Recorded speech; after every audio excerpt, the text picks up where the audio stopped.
bait suluk penanda goro-goro. Namun bukan goro-goro yang berburu hara, melainkan goro-goro yang memantik pembaruan. Bukan pula goro-goro yang gegirisi, melainkan goro-goro yang menginspirasi. Bukan goro-goro yang mencuat kesengsaraan, melainkan goro-goro yang membawa kemaslahatan. Goro-goro penanda munculnya bocah bajang saling bercengkrama, saling gendu roso, genduras, gendu rasa.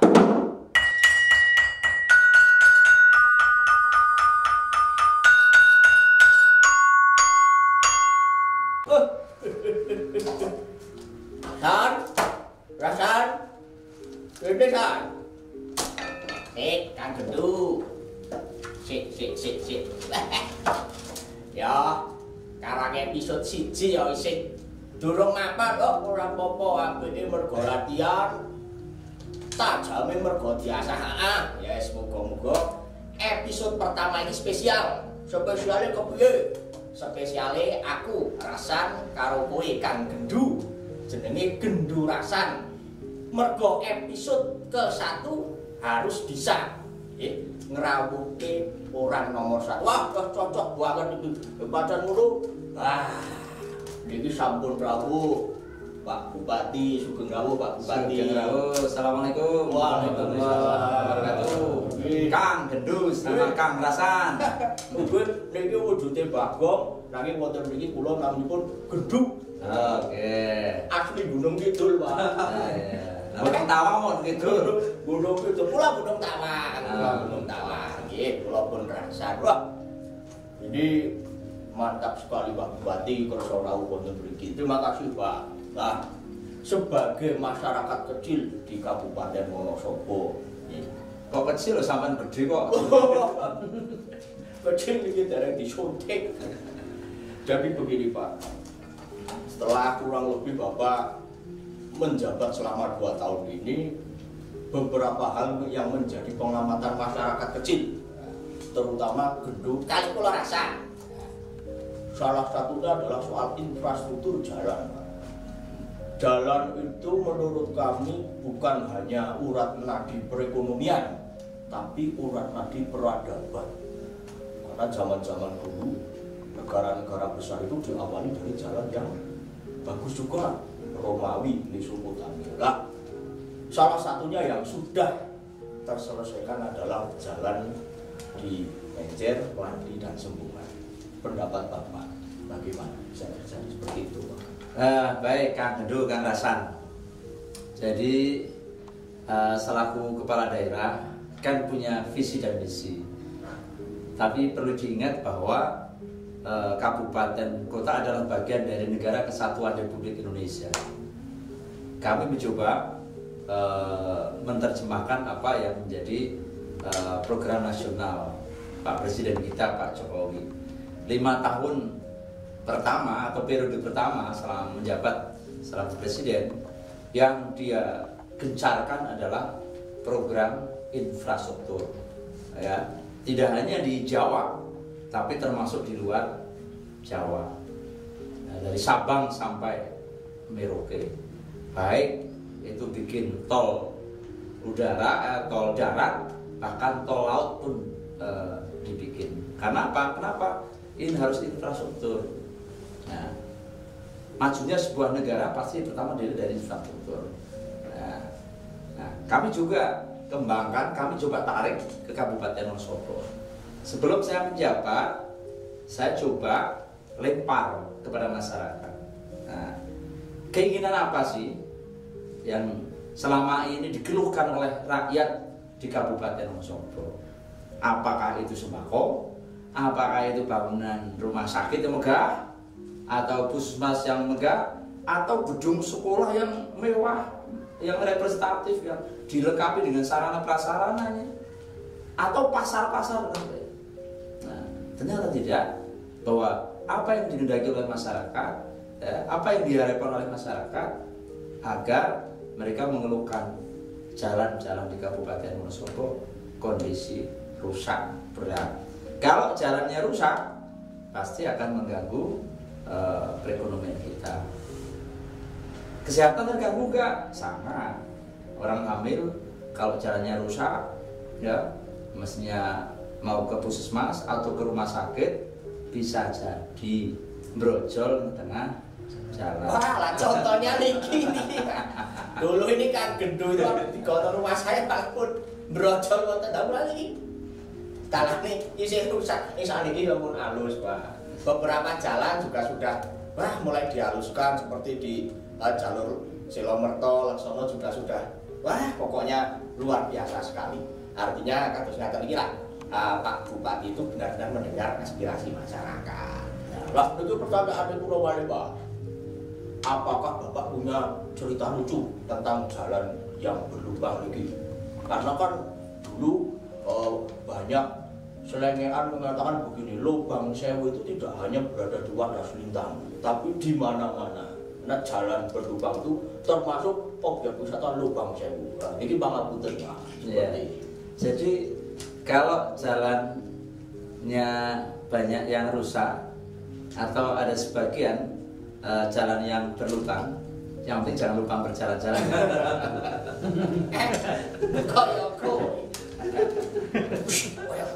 Sebenarnya semua itu mau jalan halus, mau jalan yang rusak, semua ada nikmatnya. Harus ada manfaatnya dan harus kita syukuri bersama-sama. Tuhan menciptakan jalan yang rusak pun ada nikmatnya. Coba kalau kita boncengan sama cewek, kalau jalannya lurus, ya nggak ada nikmatnya. Tapi begitu jalannya rusak, digas, habis itu dipancal remnya. Yang bonceng kira-kira nyentuh nggak? Kepan ya? Pengalaman itu. Nanti diturun sama teman-teman. Tapi apapun secara makro ya. Jadi masyarakat kita membutuhkan sarana prasarana jalan yang baik, yang layak untuk dilewati mobil, dilewati sepeda motor, maupun orang jalan dan sebagainya. Kami baru sebagian yang kami alokasikan pada tahun 2021-2022. Hemat kami belum banyak yang kita perbuat untuk masyarakat. Baru sebagian kecil. Ya, jalan di Silomerto ke mana? Laksono, kemudian kemarin dengan program PHJD berturut-turut ya Garung, orang mengikhlaskan jalannya untuk dihibahkan untuk pelebaran jalan. Tahun 2022 jalan Sikunang menuju ke Ngandam ya, Campursari, orang juga sama menghibahkan tanahnya. Kalau dihitung per meter berapa, mungkin 2 juta lebih, tapi dengan ikhlas untuk jalan. Siapa sih coba kadesnya Mas Nur sama Mas Adin, kepala DSPU, coba dilempar.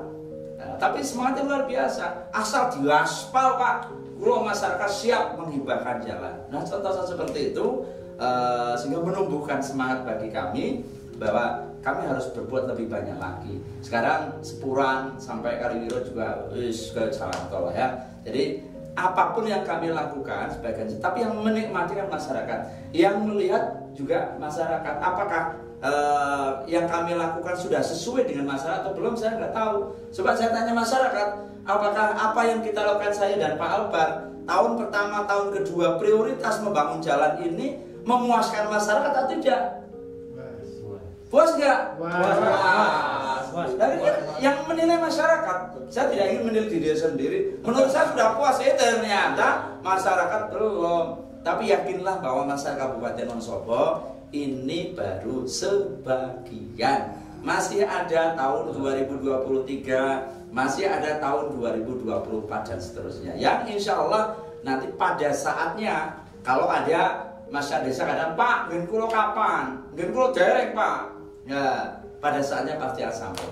Tadi pertanyaannya Kang Rasan karo Kang Gendru. Ada cerita menarik.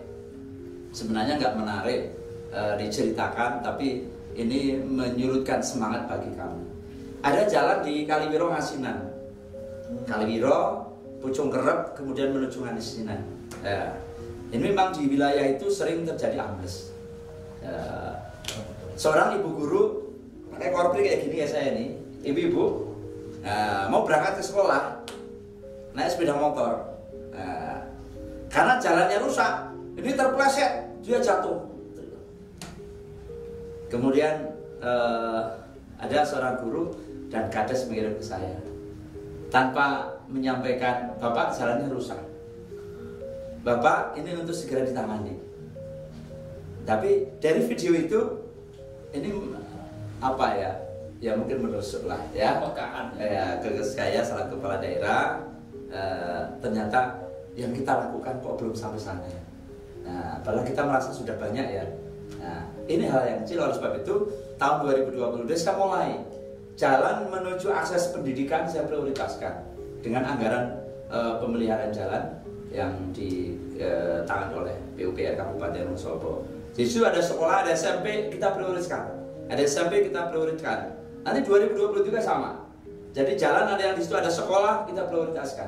Saya tidak ingin anak-anak kita, karena anak SD, MI, anak-anak SMP, MTS, SMA, ini adalah masa depan Wonosobo, masa depan Indonesia. Sudah sewajarnya, sudah menjadi kewajiban pemerintah Kabupaten Wonosobo untuk menyiapkan tidak hanya gedungnya yang baik, tidak hanya mebelnya sekolah yang baik, tidak hanya gurunya yang tercukupi, tapi juga sarana prasarana menuju ke sekolah jalannya harus baik, sehingga guru-guru bisa mengajar dengan nyaman. Anak-anak kita yang mau berangkat ke sekolah, kalau toh di desa jalan kaki mereka juga nyaman, orang tua di rumah tidak gelisah, tidak khawatir. Tapi kalau jalannya rusak, orang tua penuh dengan kekhawatiran, anakku selamat torayo. Nah, tapi kalau jalannya baik, ya insya Allah. Demikian guru-guru, banyak guru-guru kita yang laju dari kabupaten tetangga, ada yang dari Purworejo, bahkan ada yang dari Jogja, ada yang dari Magelang. Kalau di Wonosobo juga jauh, sampai situ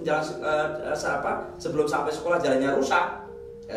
Ini hanya menghambat, mestinya dia datang sampai sekolah tepat waktu, karena jalannya rusak, akhirnya apa? Tidak tepat waktu. Waktu banyak terbuang untuk transportasi. Yang rugi siapa? Yang rugi adalah anak. Sehingga pola pembelajaran tidak maksimal sebagaimana yang kita harapkan. Wah, luar biasa sekali. Ini juga pasti karena berdasarkan pengalaman. Karena Pak Bupati dulu waktu sekolah dasar jalan kaki ya Pak? Jalan kaki, sekilo. Itu berkilo-kilo nanti kalau di Blumboke sampai lulus SD 6 karena jalan kaki itu bikin sehat. Bikin sehat. Iya. Dan nyatanya bisa bikin jadi bupati ya. Nah, itu berkahnya. Ini begini Pak, sudah sering sekali dulu masyarakat meminta adanya stadion yang representatif di Wonosobo. Nah, kebetulan alhamdulillah ini di Sport Center Wonosobo itu sudah dibangun dan bahkan menelan biaya kira-kira nanti 29 miliar. Nih. Itu bagaimana? Ya, kenapa kita harus bikin stadion? Sebenarnya yang pertama ini penyaluran hobi, Mas. Oh, Pak Bupati juga hobi sepak bola.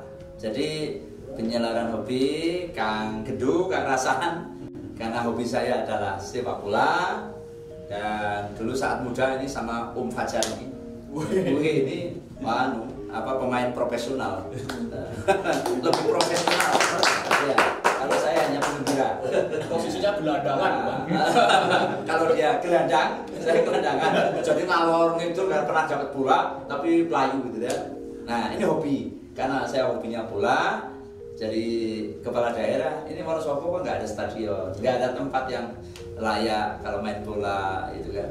Adanya alun-alun, ini gergelnya segini-gini, ini saya tangannya jadi patah gara-gara kering-kering kepleset. Nah, kemudian hobi ini juga gayung bersambut dengan apa yang menjadi keinginan teman-teman pemuda di Kabupaten Wonosobo, terutama adalah para pemain ya, yang mengeluhkan main di Kabupaten Banjarnegara dia punya stadion, main di Magelang punya stadion, Temanggung stadion, apalagi di kota-kota besar. Belum Wonosobo kan belum. Mereka menuntut ini, ada yang membentangkan spanduk, ada yang bikin coret-coretan, bahkan pernah ada coretan-coretan dipasang di depan pendopo kabupaten.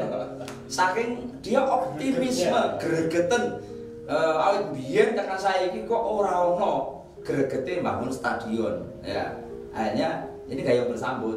Semangatnya saya, hobi saya, semangatnya masyarakat.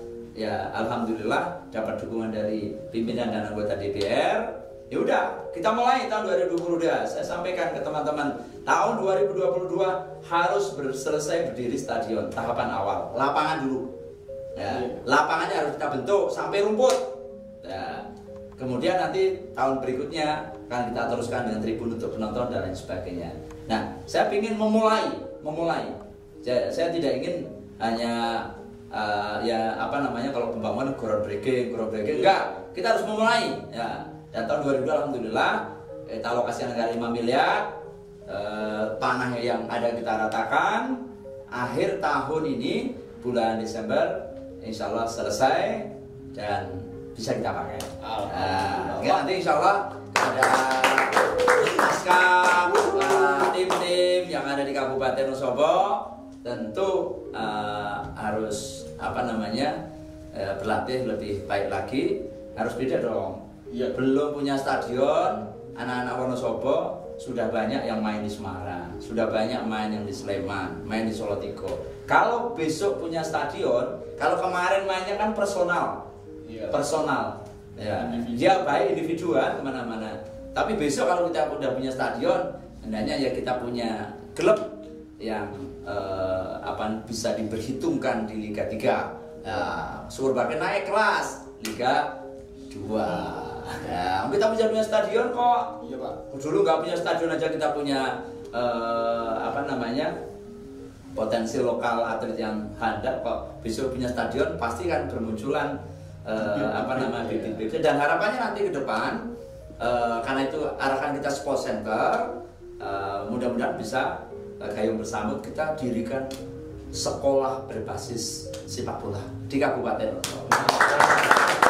Jadi anak-anak kita tidak harus ke Banjarnegara, tidak harus ke Kendal. Semalam saya kedatangan anak-anak yang sekolahnya di Kendal, dia sudah main kemana-mana. Yang namanya Pak, kapan di Wonosobo ada? Ini anak-anaknya sudah mimpi, anak-anak sudah punya usulan, punya harapan, kepingin Wonosobo ada. Jadi mereka tidak harus ke Kendal, tidak harus ke Solotigo dan ke mana-mana, tapi sekolah di Kabupaten Wonosobo untuk dididik, dilatih menjadi persepak bola yang profesional. Luar biasa.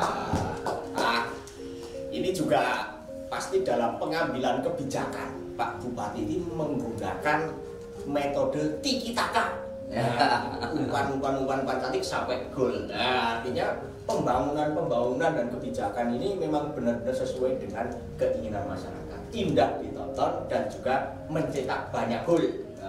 Wah, akan bablek loh. Wah, luar biasa sekali Pak. Saya juga dulu seneng main bola. Saking senengnya bisa jadi hakim sekarang. Hakim garis. Wah, luar biasa sekali. Jadi semakin mantap obrolan podcast Gedu-Gedu Rasa dengan Pak Bupati soal mendalam. Apa yang akan disampaikan Bapak pada masyarakat Wonosobo tapi melalui Semar, Bapak? Monggo. Apa cirinya Semar? Tangan satu ke atas. Nah, ini punya ke atas. Ya. Kemudian tangan dua, yang tangan yang kiri ini selalu menunjuk ke bawah. Nah, apa artinya itu? Semar mengajarkan kehidupan di Republik ini. Semar mengajarkan kepada kita semuanya untuk selalu hablum minallah, bahwa hidup ini harus dekat dengan Allah Subhanahu wa Ta'ala. Kemudian tangan satu menunjuk ke bawah, ini melihat manusia bahwa kehidupan di dunia itu juga harus hablum minannas. Inilah yang diajarkan oleh Semar kepada kita semuanya. Insya Allah rakyat Wonosobo kalau berpangku dari dua hal, hablum minallah, hablum minannas, maka hidup kita akan selamat. Selamat dunia, selamat akhirat.